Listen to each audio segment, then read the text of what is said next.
Getting a start in a lot of competitive industries can be a real challenge. In the area of sports science, for example, I know a number of employers that not only don't take on people who are after work experience in a voluntary capacity initially, but will actually require that person to approach them several times, lodge a resume and have interviews just to get voluntary work experience. So I think that that's very important. First up is that you need to continually be persistent to try and achieve the experience and the outcomes that you want.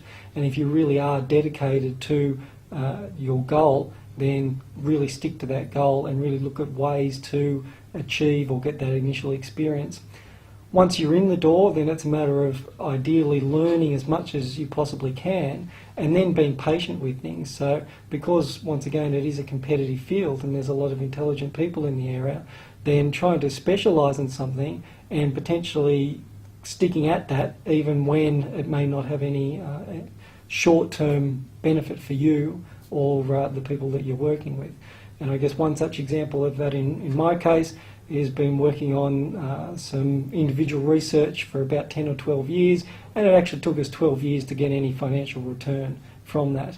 But in the long run, that allowed it to be us to be a specialist in that particular area. So sometimes patience and hard work is really the only way of getting that outcome.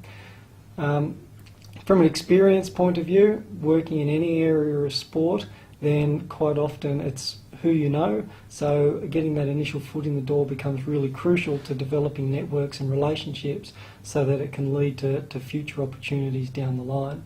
And quite often it's very easy to turn away initially because the door might be shut a couple of times, but ultimately if you are dedicated to it, then you have to keep going back.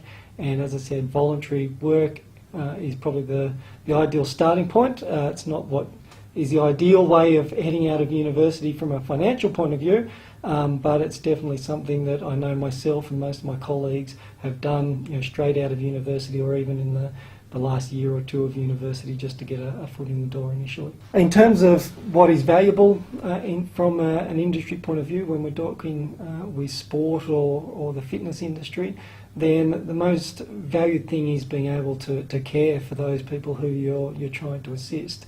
So there's not a whole lot of glamour or reward behind helping an athlete win a race or win a premiership, or alternatively to help an individual lose weight or improve their health. So it's not you who gets the personal reward. So from that point of view, you really need to be dedicated to helping somebody else who is going to get the accolades for the work that you've put in.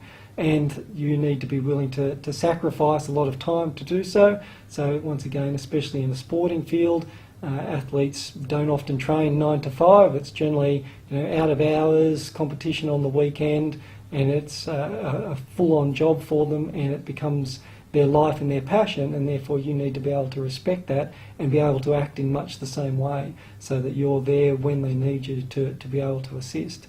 And that's not a whole lot different to a health and fitness industry, whereby you might be dealing with individuals who work all day and therefore are trying to improve their life outside of work hours, but once again may be really dedicated to it, and you're there to try and assist them when they have the time to do so.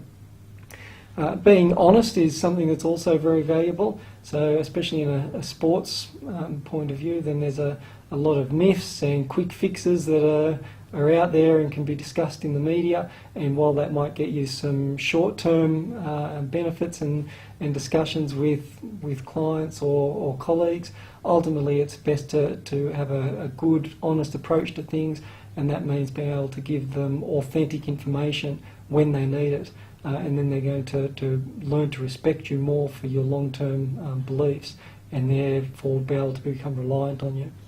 In summary, I'd suggest that the main things to be aware of when dealing with the sport and fitness industry is that there's not a whole lot of jobs out there, and they are competitive, and they're potentially not as glamorous as what you may think they are before you get into them. So once again, having experience and work experience is not only valuable from a career point of view, but can be really valuable in terms of ensuring that you're heading into the right industry and the right path. So that would be the key thing that I'd suggest in the short term that you try and achieve if you're dedicated to working in the industry.